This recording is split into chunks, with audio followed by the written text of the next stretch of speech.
Ignore করার একটা নিয়ম আছে। সাধারণত যার প্রতি আপনি দুর্বল সে আপনাকে যত ইগনোর করে আপনি তাকে তত বেশি গুরুত্ব দিয়ে থাকেন। ফোন করেন, মেসেজ করেন, খোঁজ নেন, ব্যাকুল হয়ে তার তরফ থেকে একটা রেসপন্সের অপেক্ষায় থাকেন।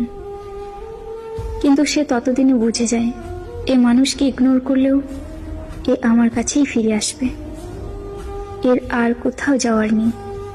তাই সে ইচ্ছে করে আপনাকে রেসপন্স দেয় না, টেকেন ফর গ্রান্টেড নেয়, লেট করে রিপ্লাই দেয়, কথা বলায় অনীহা দেখায়, ব্যস্ততা, বাহানা ইত্যাদি দেখাতে থাকে।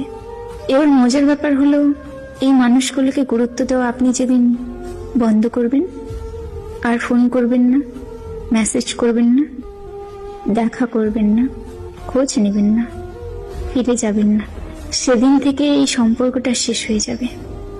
নয়তো আপনি ওই মানুষটার পজিশনে চলে যাবেন আর ওই মানুষটা আপনার পজিশনে।